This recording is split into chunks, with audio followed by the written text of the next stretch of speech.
நம்ம இன்றைக்கி பார்க்க போகிறது என்ன அப்படின்னா சின்ன வெங்காய சட்னி எப்படி வைக்கலான்னு பார்க்க போகிறோம்.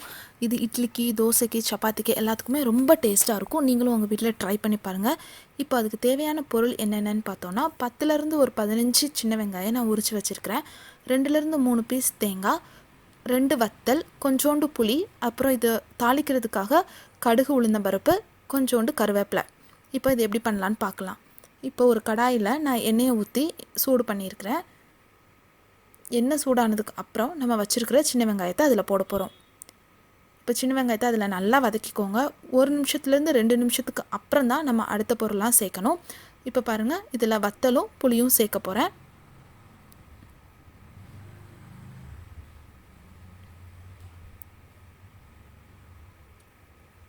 அதுக்கப்புறம் கொஞ்சமாக தேங்காய் சேர்த்துக்கிட போகிறோம்.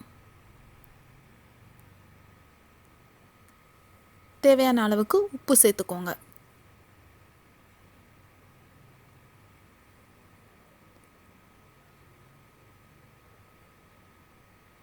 இப்போ இது எண்ணெயிலேயே 2லேருந்து 3 நிமிஷம் வரைக்கும் நல்லா வதக்கிடுங்க. ஏன்னா நம்ம அதுக்கப்புறம் அரைச்சதுக்கப்புறம் வதக்க போகிறது இல்லை, அதனால் நம்ம இப்போவே நல்லா வதக்கிடுறோம்.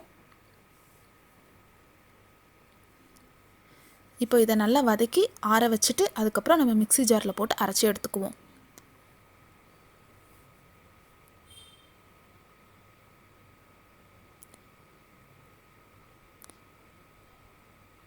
பாருங்கள், இது நல்லா நான் வதக்கிட்டு ஆற வச்சுட்டேன். இப்போ இதை நான் மிக்ஸி ஜாரில் எடுத்து போட்டு அரைச்சி எடுக்க போகிறேன்.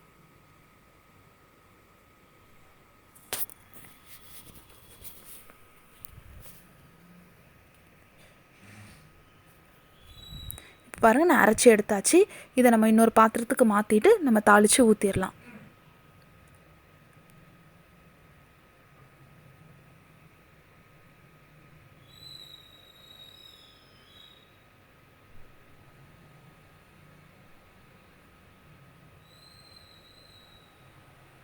இந்த மிக்ஸி ஜாரில் கொஞ்சமாக தண்ணி விட்டு கலந்து இதில் ஊற்றிக்கோங்க. பாருங்கள், நான் தண்ணி ஊற்றி வச்சுருக்கேன். ரொம்ப தண்ணி ஊற்றி கலக்கிறாதீங்க, கொஞ்சமாக தண்ணி ஊற்றினா போதும். இப்போது தாளிக்கிறதுக்காக ஒரு கடாயில் கொஞ்சமாக எண்ணெய் ஊற்றிருக்கிறேன். எண்ணெய் சூடானதுக்கப்புறம் கடுகு, உளுந்தம்பருப்பு போட போகிறோம்.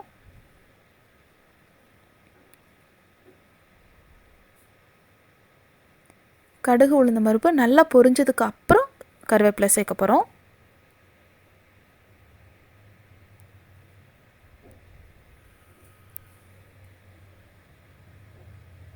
கடுகு, உளுந்தம்பருப்பு நல்லா பொரிஞ்சிட்டு இப்போ கருவேப்பிலை சேர்த்துடலாம்.